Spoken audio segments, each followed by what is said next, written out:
मुनव्वर के मासूम मुजरिम की। जी हां, मशहूर शायर मुनव्वर राणा को आपने अक्सर ही बेइंसाफी के खिलाफ आवाज बुलंद करते देखा और सुना होगा।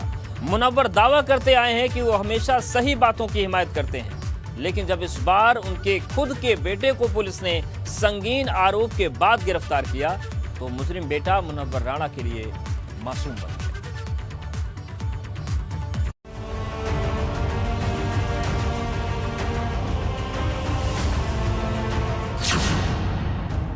मेरे बेटे को बनाया जा रहा निशाना।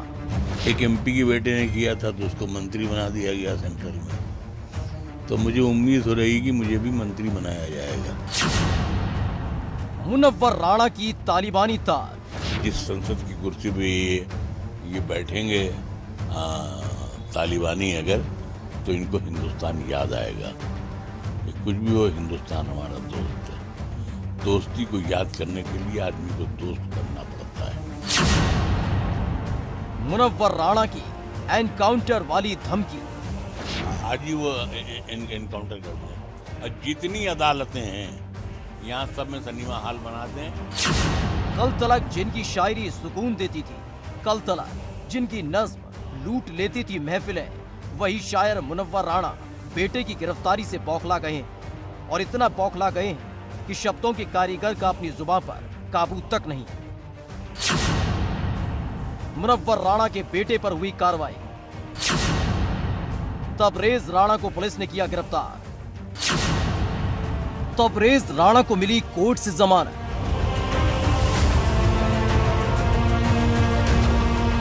पिछले 2 महीने से पुलिस से लुका छुपी के खेल खेल रहे तबरेज राणा को पुलिस ने गिरफ्तार कर लिया, जिस पर आरोप है कि खानदानी जमीन की रंजिश में रिश्तेदारों को फंसाने के लिए प्लान तैयार किया था, जिसमें तबरेज राणा ने खुद पर गोली चलवाई थी। लेकिन जैसे ही तबरेज राणा को पुलिस ने गिरफ्तार किया, वैसे ही शायर मुनव्वर राणा बौखला गए। पुलिस ने बुलाया तो नहीं ना, पुलिस ने बुलाया नहीं, पुलिस ने मुकदमा दायर कर दिया, चार्जशीट दे दी। तो कोई ऐसी जो धाराएं जो लगी हुई हैं 211, 120B, एक ज़बरदस्ती लगी थी 307, वो हाई कोर्ट ने उसको वॉश आउट कर दिया। तो कोई ऐसी धारा नहीं थी जिसमें इस तरह से पुलिस और फोर्स लेकर आगे दौड़ा के पकड़ने का कोई मकसद नहीं था। लेकिन ये है कि पुलिस अपनी पीठ थपथपाना चाह रही थी, या कुछ लोगों के कहने से थपथपा रही हो अपनी पीठ, तो अब मैं इसमें क्या कह सकता हूँ। जिस मामले में तबरेज राणा को गिरफ्तार किया गया वो करीब 2 महीने पुराना मामला है। 28 जून को पेट्रोल पंप पर हुआ था गोलीकांड। तबरेज राणा ने हमले का किया था दावा। रिश्तेदारों को फंसाने के लिए बनाया था प्लान। चाचाओं से चल रहा तबरेज राणा का जमीनी विवाद। सीसीटीवी फुटेज में हुआ था मामले का खुलासा। जैसा कि आप लोग पहले से भी जानते हैं कि 28 जून की घटना है, जिसमें तबरेज राणा नाम के एक व्यक्ति ने एक मुकदमा अपने चाचा लोगों के खिलाफ लिखाया था कि उन्होंने उसके ऊपर जान से मारने का हमला किया। पुलिस इंस्पेक्टर कोतवाली और एसओजी प्रभारी द्वारा इसकी पूरा खुलासा किया गया और तफ्तीश से ये बात सामने आई कि बेसिकली ये पूरा ड्रामा तबरेज राणा द्वारा स्वयं किया गया था और उसने जो है किराए के शूटर से अपने ऊपर ही हमला कराया गया था। इसमें 3 जुलाई के आसपास 4 शूटर पकड़े गए थे, जिनको गिरफ्तार करके जेल भेज दिया गया था और तबरेज राणा उसमें वांछित चल रहे थे। मामला सामने आने के बाद से ही तबरेज राणा फरार चल रहा था, तो वहीं पुलिस ने झूठा मामला दर्ज कराने और रिश्तेदारों को फंसाने का प्लान बनाने के आरोप में तबरेज राणा समेत उसके साथियों पर केस दर्ज किया था, जिसके बाद पुलिस ने उस वक्त 4 लोगों को गिरफ्तार कर लिया था। लेकिन उसके पास से ही तबरेज राणा फरार चल रहा था, जिसे पुलिस ने रायबरेली से गिरफ्तार कर लिया। लेकिन दूसरे ही दिन तबरेज राणा को कोर्ट से राहत मिल गई, जब मामले में तबरेज को कोर्ट ने जमानत दे दी। मुख्य न्यायिक मजिस्ट्रेट के यहाँ तबरेज राणा की जमानत पर बहस की गई थी। चूँकि मामला जमानतीय था, इसलिए अदालत ने उनको 20-20 हज़ार रुपये की 2 प्रतिभूति और 20 हज़ार की निजी मुचलके पर छोड़ने का आदेश दिया। लेकिन इसी बीच तबरेज राणा का एक वीडियो वायरल हो रहा है, जिसमें वो फिल्मी स्टाइल में पिस्टल से कारतूस निकाल रहा है। तो वहीं एक और वीडियो तेजी से वायरल हो रहा है, जिसमें तबरेज राणा फिल्मी स्टाइल में फायरिंग कर रहा है। खैर, बेटे की गिरफ्तारी पर शायर मुनव्वर राणा इतने बौखला गए थे, पुलिस और कानून पर उंगली उठाई थी, उतनी ही जल्दी बेटे को राहत भी मिल गई। शायद अब मुनव्वर राणा का भरोसा कानून में पैदा हो जाए। Bureau report, ABP Ganga. Corona की तीसरी लहर के खतरे के बीच मथुरा और फिरोजाबाद में रहस्यमय बुखार बच्चों की जिंदगी निगलने पर आमदा है। जहां पिछले 10 दिन में मथुरा के कोह गांव में 8 बच्चे बुखार की जद में आकर जान गंवा चुके हैं, तो वहीं फिरोजाबाद में भी 3 बच्चों की मौत तेज बुखार की वजह से हुई। बच्चों की जिंदगी पर वायरल फीवर भारी पड़ रहा है। वहीं स्थानीय मेडिकल टीम इसके पीछे डेंगू और डायरिया जैसी बीमारियों का शक जता रहे हैं। मुद्दे की बात यह है कि लंबे अरसे से लोग स्वास्थ्य विभाग पर लापरवाही के आरोप लगा रहे हैं, लेकिन बावजूद इसके हालात भाग के पाती वाले दिख रहे हैं।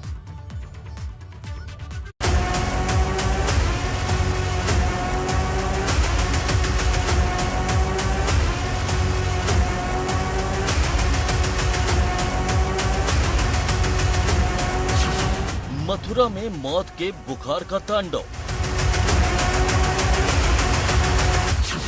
10 दिन में 8 बच्चों की मौत से हड़कंप। फिरोजाबाद में डेडली फीवर की एंट्री। 2 दिन में बुखार से 3 बच्चों की मौत। मथुरा में मौत के बुखार का तांडव थमने का नाम नहीं ले रहा। जहां पर इस जानलेवा बुखार ने 8वें बच्चे को भी अपना शिकार बना लिया। कोह गांव में अब तक वायरल फीवर से 8 बच्चों की मौत हो चुकी है। बावजूद इसके स्वास्थ्य महकमे की लापरवाही कम होने का नाम नहीं ले रही। कोह गांव में स्वास्थ्य विभाग ने जो सैंपल लिए उसमें 22 लोग डेंगू से संक्रमित पाए गए। साफ है कि बारिश के बाद पानी इकट्ठा होने से गांव में डेंगू और डायरिया जैसी बीमारियों ने पैर पसार लिया है, लेकिन स्वास्थ्य महकमे ने इसकी रोकथाम के लिए कदम देर से उठाए और यही वजह है कि कोह गांव के लोग अब अपने बच्चों के साथ गांव से पलायन कर रहे हैं।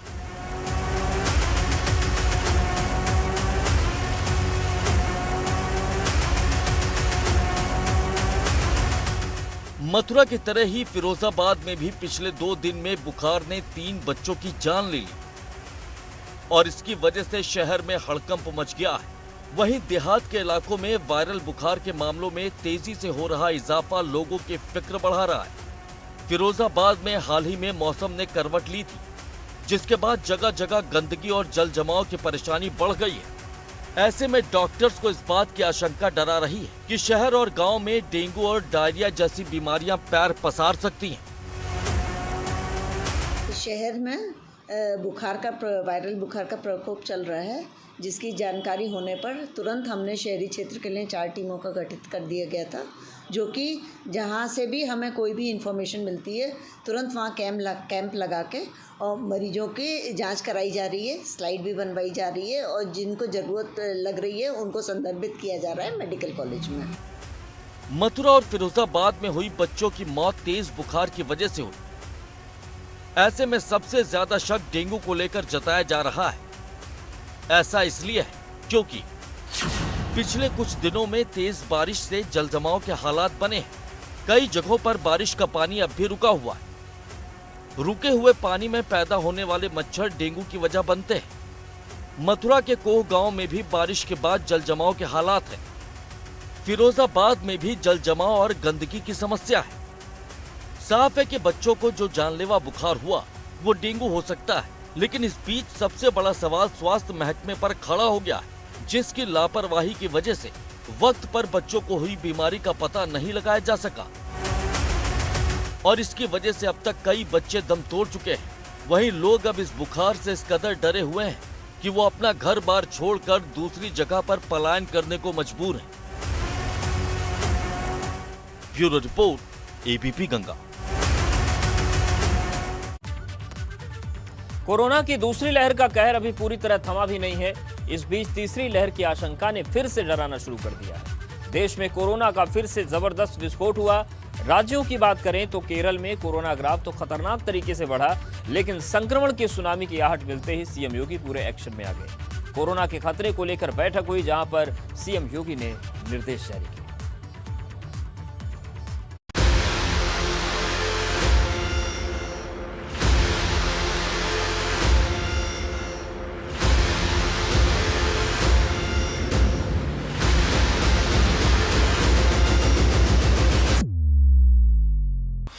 कोरोना ने फिर पकड़ी रफ्तार, यूपी है तैयार।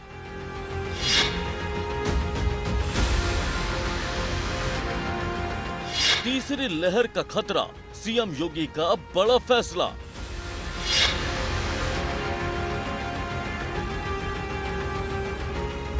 जिसका डर सताता रहा, अब वही होने लगा है। हिंदुस्तान में कोरोना रूपी दैत्य ने फिर से फन उठा लिया है।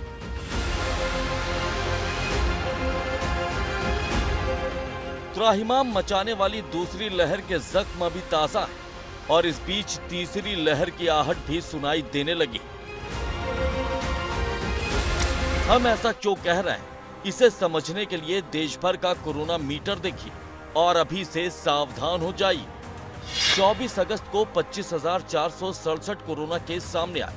25 अगस्त को कोरोना के 37,593 नए मामले दर्ज किए गए, जबकि 26 अगस्त को कोरोना केस में सबसे ज्यादा उछाल आया, जब 46,164 लोग संक्रमण का शिकार बने। कोरोना विस्फोट के इन डराने वाले आंकड़ों में सबसे ज्यादा ग्राफ केरल का है, जहां बीते 24 घंटे में कोरोना के 31,445 केस दर्ज किए गए हैं।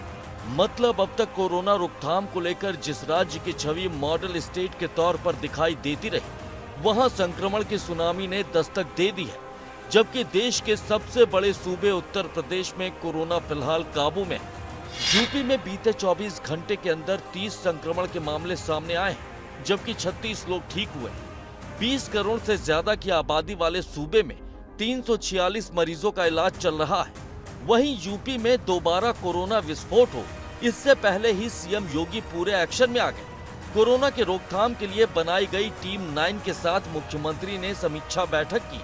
बढ़ते कोरोना केस को लेकर निर्देश जारी किए। इस बैठक में तय किया गया कि रात 10 बजे के बाद नाइट कर्फ्यू को प्रभावी बनाया जाए। पुलिस टीम हूटर बजाकर समय से पूर्व चेतावनी जारी करे, ताकि 10 बजे तक दुकानें बंद हो जाएं, लोग बेवजह सड़कों पर न घूमें। मतलब साफ है, संक्रमण की सुनामी के खिलाफ आज भी सावधानी ही सबसे कारगर हथियार है। इसीलिए प्रदेश सरकार ढिलाई के बजाय कड़ाई के मूड में नजर आ रही है। Bureau report, ABP Ganga. मुद्दे की बात में अब बात उस जहरीली शराब की जिसने फिर से कई घरों के चिराग बुझा दिए। आगरा में जहरीली शराब से 10 लोगों की मौत के बाद सीएम योगी का बेहद सख्त अंदाज सामने आया, जिसके बाद सूबे में शराब माफिया के खिलाफ बड़ा अभियान छेड़ दिया गया। कई जगहों पर शराब माफिया पर छापेमारी हुई और कई शराब माफियाओं को पुलिस ने अपनी गिरफ्त में ले लिया।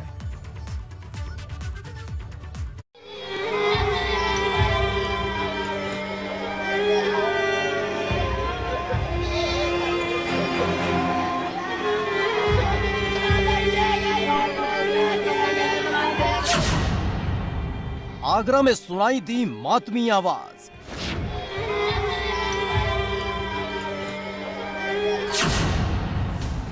प्रशासन ने माफिया का गुरूर किया खाक।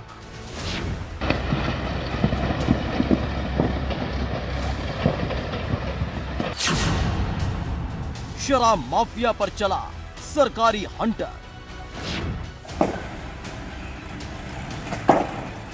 आगरा में जब उठी 10 मैयतें तो मातमी आवाजों ने आसमान को भी रोने पर कर दिया मजबूर। परिवार वालों ने लगाया आरोप कि शाम की दवा जैसे ही कटकी, ऊपर की सांसें ऊपर, नीचे की नीचे रह गई और देखते ही देखते 10 इंसान लाश में तब्दील हो गए। आगरा में पुलिस और प्रशासन ने कार्रवाई का हंटर चलाना शुरू किया तो उसकी गूंज अब सूबे के अलग अलग जिलों में भी सुनाई देने लगी है।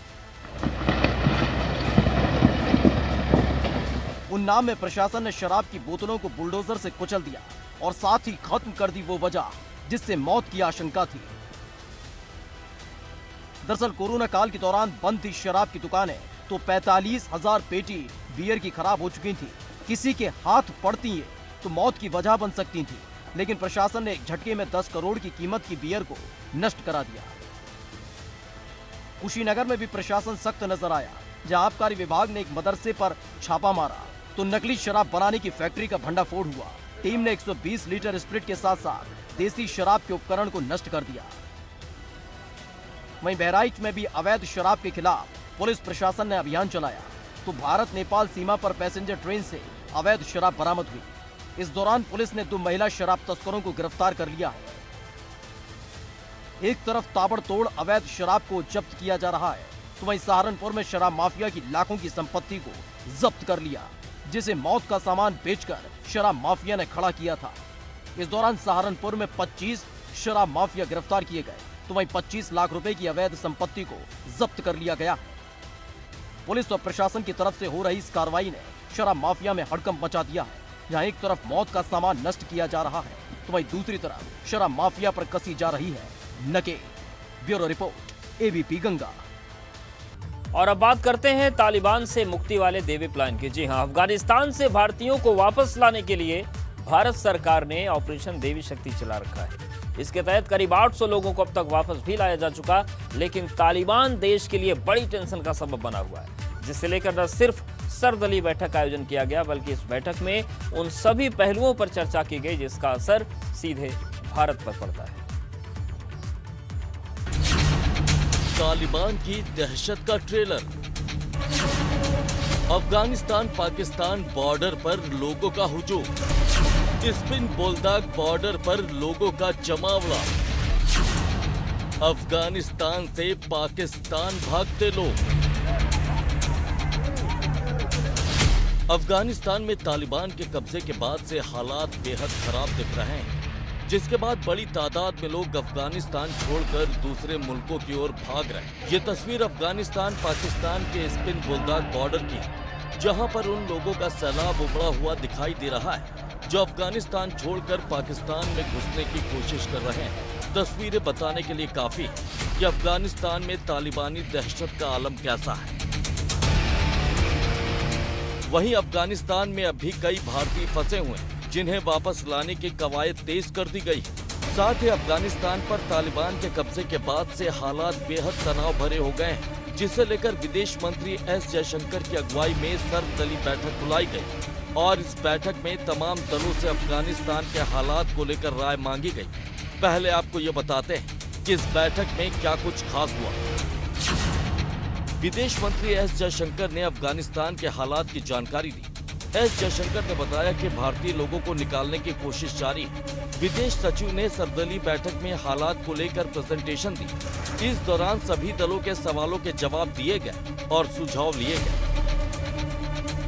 अफगानिस्तान में खराब हालात को लेकर हुई बैठक में कई अहम बातों को लेकर भी चर्चा की गई, जहां पर विदेश मंत्री ने तमाम दलों के नेताओं को हालात से रूबरू कराया।